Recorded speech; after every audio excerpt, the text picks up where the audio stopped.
Hey, I hope you're doing well. I just want to show you a couple of things in the materials window in Rhino 7 that might help in terms of figuring out a few things. There's still more I'm learning. I will keep posting videos as I go. But let's take a look at what we've got figured out thus far.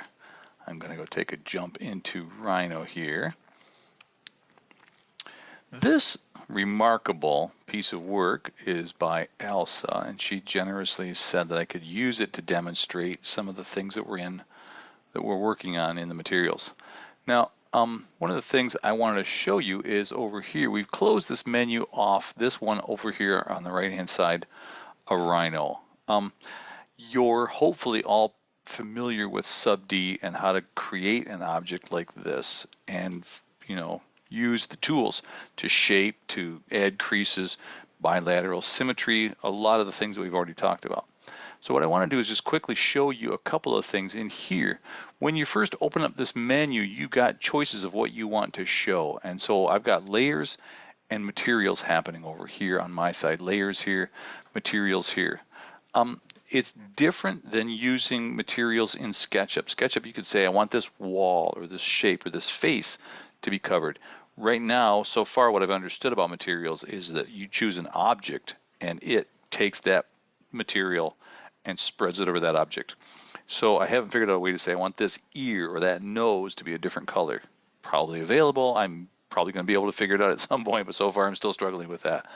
But what I want to do is show you how you can, first of all, put things on different layers. Here's everything right now. There's the current layer right there. It says that it's on. I can't hide the current layer, but if I moved over here and said I want to make something else the current layer, then I could shut that one off and all of a sudden everything would just disappear. So there's my visibility right there. As I say, once the layer is active, that's the layer you got to work on. What I want to show you here though is pretty cool. Down here, I've made a few materials and there's a little plus sign right here that says I want to make a new material. So you click that and it says I want to make a material based on these things. So you can make a material, you can import from a material library, you can create one from a texture file, you can do custom, all kinds of things in here. So if you said, okay, I want to make a metal, I want to have a metal piece. What it does is says, all right, I'm going to give you metal. It's going to be based on a color. You can choose the color that you want the metal to be. Let's make kind of a cool gray or a turquoisey color like that, aquamarine. Whoop, that'll be fun. Okay, and I can say apply. Then what I can do is come over here and say how polished is it or how rough is it. I'm going to talk about bump texture in just a minute. Right now I won't do that on this particular one. And then what I've got to do is once I've got that selected, I have to come up here and say click on this menu and say assign to objects. And the object is selected. I've got the mask selected and I say assign to objects. And you all say nothing happened, Tom. It's because what mode am I in? In my perspective viewport, I'm in shaded mode. Shaded mode doesn't care what materials are attached to it. I have to switch into rendered mode to see how awesomely awesome that is. So now I can see how pretty great. There's a lot of fun things happening on that. So that's how you would assign materials. I could click on that guy and say, I'm going to click on my paint and change that and say assign that to the objects. And it will do that to it. And then because that paint is a global, if that paint's attached to anything, all the settings for that paint change. So if I said, I don't want the paint to be that glossy, I want it to be dull, I can change it right here, and it will change the paint that's already been applied to that mask. So some pretty cool things. One last thing I wanted to show you that's amazingly amazing, I'm just going to pop that back into black because it looks pretty great, is bump maps. Oops, I didn't attach it to the object. Assigned to selected objects. There we go.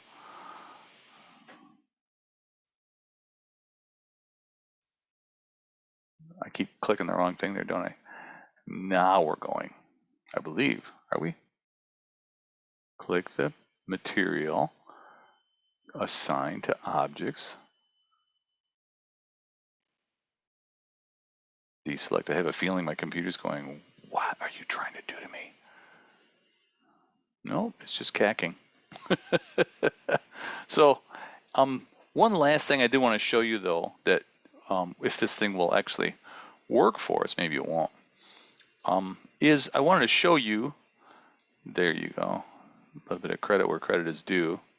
Da, da, da, da. Way to go, Elsa. Is bump maps, because what I did was make a texture with bump maps. However, I got a feeling we're going to be slow here because there we go, it finally cooked. So it's it takes a while, and sometimes you find yourself thinking it's not worth it. Um, what I did, and I'm just going to turn that off for just a second. I'll go back to shaded mode here. I made a model here. So what I did was, you again hit the plus mark. I made it based on plaster, so it's a custom material. There's the color for it: gloss finish, reflectivity, transparency. And then I went bump texture, and I loaded a model right here. That model is a dead simple JPEG. In fact, you won't believe what I did.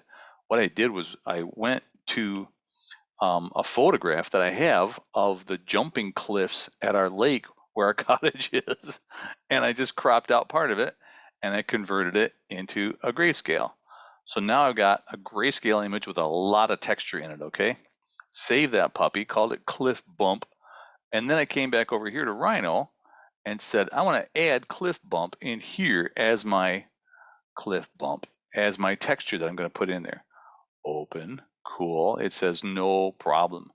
Now take a look at this. When I come back up here and say I want to take plaster with that Cliff Bump addition to it and assign that to that object, assign to objects, and then I switch back to rendered mode. How cool is that? Look at that. Look at all that detail and texture based on that shot that I have from the cliffs.